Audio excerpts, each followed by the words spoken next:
اعوذ باللہ من الشیطان الرجیم بسم اللہ الرحمن الرحیم۔ اللہ تبارک و تعالی کے نام سے شروع جو بڑا مہربان اور نہایت رحم کرنے والا ہے۔ السلام علیکم رحمۃ اللہ وبرکاتہ۔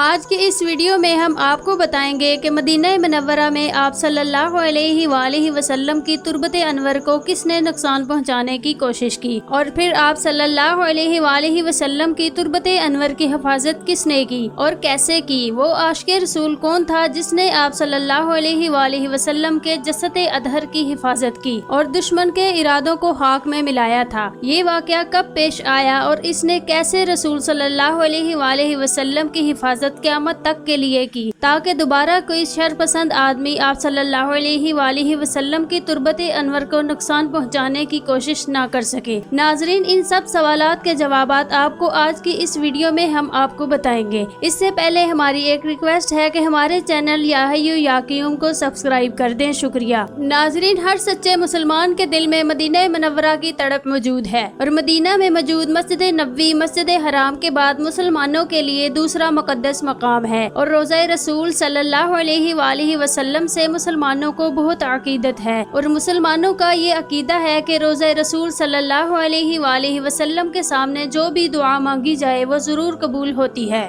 دنیا بھر سے لاکھوں مسلمان رسول صلی اللہ علیہ وآلہ وسلم کے روضہ مبارک کی زیارت کے لیے آتے ہیں، اور مسجد نبوی میں ایک نماز کا اجر 1000 نمازوں کے برابر ہے۔ رسول اللہ صلی اللہ علیہ وآلہ وسلم کو مدینہ سے بہت محبت تھی۔ روایات میں آتا ہے کہ جب بھی آپ صلی اللہ علیہ وآلہ وسلم کسی بھی سفر سے واپس تشریف لاتے تو مدینہ کی دیواروں کو دیکھ کر اپنی سواری تیز فرما دیتے۔ آپ صلی اللہ علیہ وآلہ وسلم نے اپنی مرضی سے اللہ کی رفاقت کو چنا تھا۔ پھر آپ صلی اللہ علیہ وآلہ وسلم کا جسد اطہر بھی مسجد نبوی میں ہے، یعنی آپ مدینہ منورہ میں دفن ہیں۔ اسی بات نے مدینہ منورہ کی سرزمین کو 4 چاند لگا دیے ہیں۔ لیکن آپ صلی اللہ علیہ وآلہ وسلم کے جسد اطہر کو نقصان پہنچانے کا تاریخی واقعہ 557 ہجری کو پیش آیا۔ یہ واقعہ تاریخ مدینہ کی تقریباً تمام کتابوں میں موجود ہے۔ اس کا ذکر شیخ عبدالحق محدث دہلوی رحمۃ اللہ علیہ نے اپنی کتاب تاریخ مدینہ میں 3 بڑی سازشوں کے ساتھ کیا ہے، جس میں یہ واقعہ سب سے مشہور ہے۔ اب چلتے ہیں واقعہ کی طرف۔ ناظرین، سمہودی کے قول کے مطابق مسیحیوں نے یہ سازش 557 ہجری میں کی تھی۔ اس وقت شام کے بادشاہ کا نام سلطان نور الدین زنگی تھا۔ اس کے مشیر کا نام جمال الدین اصفہانی تھا۔ نور الدین بہادری میں اپنے باپ کی طرح تھا۔ ایک مرتبہ جنگ میں اسے دشمنوں کی صف میں بار بار گھستے دیکھ کر اس کے ایک مصاحب نے قطب الدین سے کہا کہ اے بادشاہ، اپنے آپ کو امتحان میں مت ڈالے۔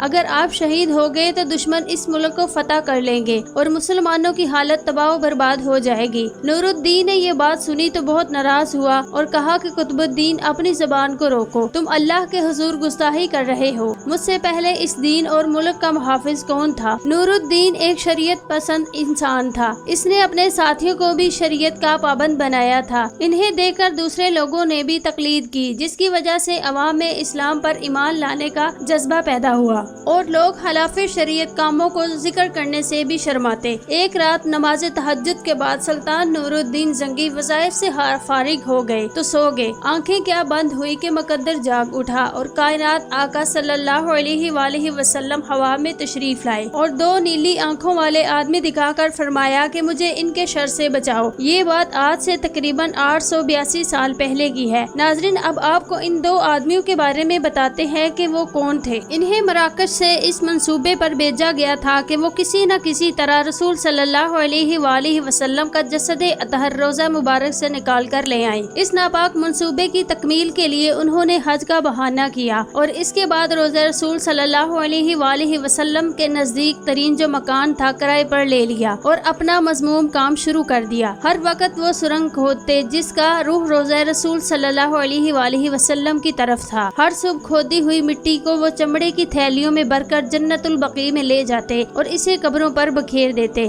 جب وہ آپ صلی اللہ علیہ وآلہ وسلم کی قبر مبارک کے نزدیک پہنچ گئے تو آسمان کانپ اٹھا اور زمین میں سخت زلزلہ آیا۔ ایسا لگتا تھا کہ پہاڑ اکھڑ جائیں گے۔ جب نور الدین کو آپ صلی اللہ علیہ وآلہ وسلم نے خواب میں آ کر ان 2 آدمیوں کے بارے میں بتایا تو سلطان نور الدین اگلی صبح بہت سا مال لے کر مدینہ منورہ کی طرف چل پڑے۔ 16 دن کے سفر کے بعد مدینہ منورہ پہنچ گئے۔ شہر سے باہر ہی غسل کیا، پھر شہر میں داخل ہوئے، ریاض الجنہ میں نوافل ادا کیے اور روزہ رسول صلی اللہ علیہ وآلہ وسلم پر حاضری دینے کے بعد مسجد میں بیٹھ گئے۔ سب اہل مدینہ کو بلایا گیا تاکہ سلطان تشریف لائے ہیں اور نذرانے تقسیم کرنا چاہتے ہیں۔ چنانچہ مدینہ شریف کے ہر فرد کو نذرانہ دیا گیا، لیکن وہ 2 آدمی نظر نہیں آئے۔ جب سلطان نور الدین زنگی نے ان کے بارے میں پوچھا تو بتایا گیا اہل مغرب سے 2 نیک متقی شخص ہیں، کسی سے کچھ نہیں لیتے بلکہ کثرت سے صدقہ کرتے ہیں اور رات بھر عبادت و ریاضت کرتے ہیں اور دن میں پیاسوں کو پانی پلاتے ہیں۔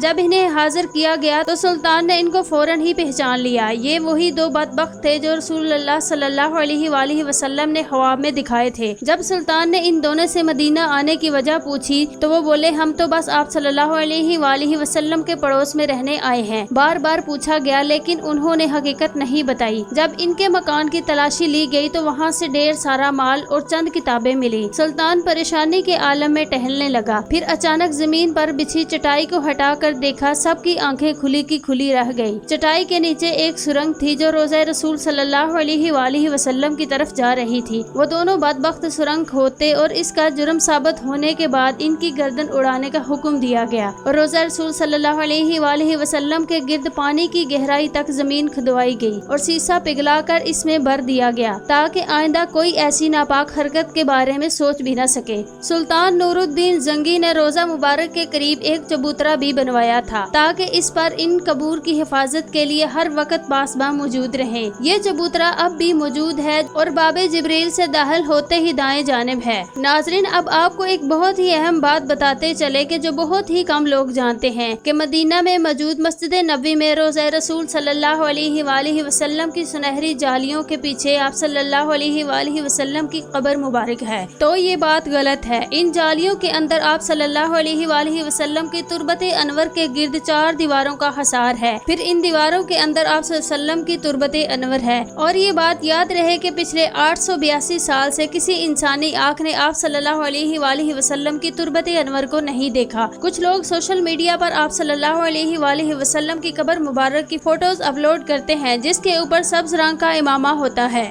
جو کہ بالکل غلط ہے۔ جب 882 سال سے کسی انسانی آنکھ نے آپ صلی اللہ علیہ وآلہ وسلم کی قبر مبارک کو نہیں دیکھا تو فوٹو کیسے لی جا سکتی ہے؟ اور بہت سے لوگوں کو اس بات کا علم ہی نہیں ہے۔ آپ صلی اللہ علیہ وآلہ وسلم کی قبر کے گرد 4 دیواروں کا حصار ہے جو مختلف ادوار میں سعودی حکام نے آپ صلی اللہ علیہ وآلہ وسلم کی قبر مبارک کی حفاظت کے لیے تعمیر کروائی تھی۔ اللہ تبارک و تعالی سے دعا ہے کہ اللہ ہم سب کو مدینہ منورہ کی زیارت بار بار نصیب فرمائے اور اس مبارک جگہ پر اپنے گناہوں کی معافی مانگنے کی توفیق عطا فرمائے، آمین۔